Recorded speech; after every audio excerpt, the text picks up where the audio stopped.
everyone, welcome to my YouTube channel. Please subscribe to this channel and please turn on the notification button that you have down there so that you would always be notified every time I upload a new video. Thank you so much. This time around I would be talking about the other causes of examination malpractice. In the last video I uploaded, I spoke about the causes of examination malpractice, but I could not finish talking about them. So in this video I will talk about the remaining ones. In the last video I uploaded, I started by talking about some of the causes of examination malpractice, which were fear of failure, the fear of failure on the part of the students, laziness of students. I said that one of the causes of examination malpractice is laziness of students. Another cause is the lack of self-confidence on the part of the students. Another cause of examination malpractice is the poor quality teaching. I said that there are many teachers out there who do not know how to teach. And since the students already know that they were not well taught, many of the students would resort to engaging in examination malpractice. Another cause that I mentioned in that video is bad school management. Once the school is not well managed, students would want to engage in examination malpractice. While the last cause that I mentioned in that video is poor parental upbringing. When the students are not well brought up by their parents, they may want to engage in examination malpractice. For this time around, for today, I would talk about the other causes of examination malpractice. Another cause of examination malpractice is peer pressure. Peer pressure. Many students engage in examination malpractice just because of peer pressure, because of the influence that they got from their friends or from their classmates. Once a student sees that other classmates, that his classmates or his friends are engaging in examination malpractice, and it has been helping them and they've been easily answering the questions in the examination hall, while he or she has been struggling, has been trying to remember what he or she has read. In that case, that particular student may want to also engage in examination malpractice, since the others are doing it and it has been easier for them, and they've been passing. Yes, they've been answering the questions excellently. Why can't I do the same? So in that case, such students would want to join. So peer pressure is one of the reasons why students engage in examination malpractice. Another cause of examination malpractice is inadequate study materials. When students lack adequate study materials, they would want to engage in examination malpractice. When a student does not have textbooks, when a student does not have past questions of a particular subject or course, that student may want to engage in examination malpractice, since there are no materials to study. And when a student does not have materials that could help he or she study, then that means there's nothing to read.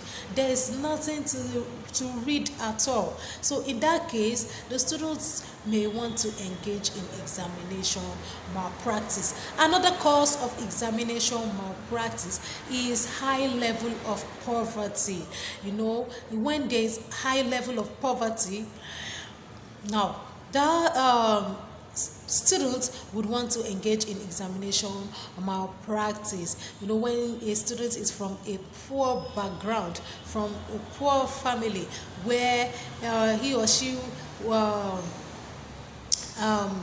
does not even have money to feed him or herself. We even in the family, to feeding themselves is difficult. Now in that case, how would such family or such parents send their child to a good school, so in that case, that kind of family would send their child to any available school as long as they can afford it. And in the present Nigeria, any school that is just easily affordable, you have to watch it too, because in that kind of school, the teachers might not be qualified teachers. Students in that particular school might just be wasting their time by going there, because there would be nothing to learn. So in that case, if a student is from a poor family, now that student would want to engage in examination malpractice so as to pass once and for all, which is not good. But since the student has no choice or had no choice, now that student would want to get involved in examination malpractice. Another cause of examination malpractice is bad government practices. Our government self now case bad government practices. What exactly have our government been doing about education?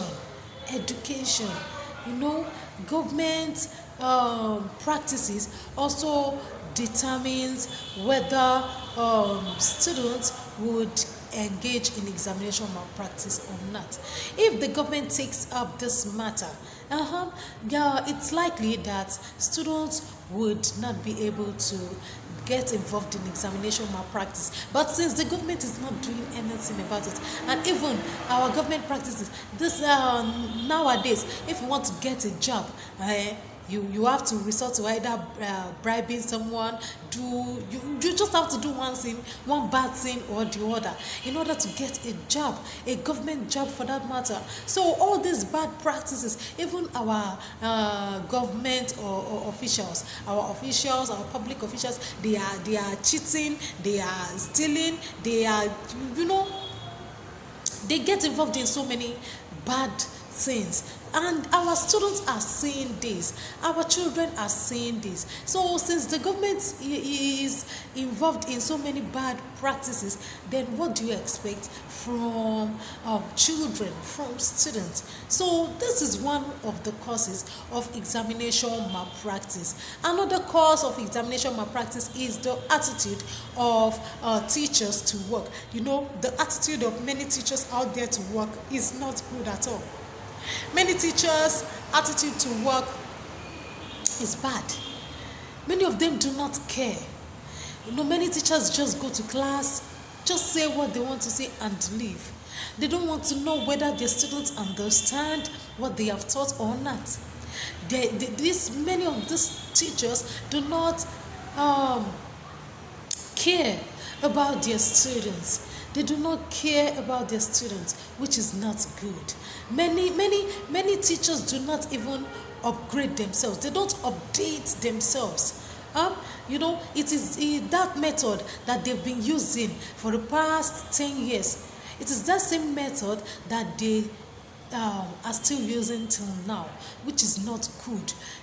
They don't care. Some don't even give notes, or some just enter the class, they give notes without explaining. You know, when you go to schools, you see different attitudes, different kinds of behaviors of teachers. So the attitude of teachers determine whether students would be involved in examination malpractice or not. So attitude of teachers is one of the causes of examination malpractice. And lastly, one of the causes of examination malpractice is poor supervision. Poor supervision. Once the supervisor of the examination does not perform his or her work well, of course, the students would be involved in examination malpractice. When you are supposed to supervise, you are supposed to invigilate, you are supposed to be on the alert when supervising students during examination. If you do not do that, if you do not do all this, of course, the students would cheat. The students would be involved in examination malpractice. That means you've given them the freedom to do whatever they like. Imagine some supervisors would be sleeping when they are supposed to be watching the students. Some would be sleeping, some would be busy chatting. They'll be chatting on their phones, with their phones. Some would be eating. They would not pay attention to what the students are doing. So in that case, what do you expect? The students would be involved in examination malpractice. Please remember to subscribe to this channel, like this video, subscribe to this channel. Oh, please make sure you do that, and don't forget to share. Thank you so much for watching.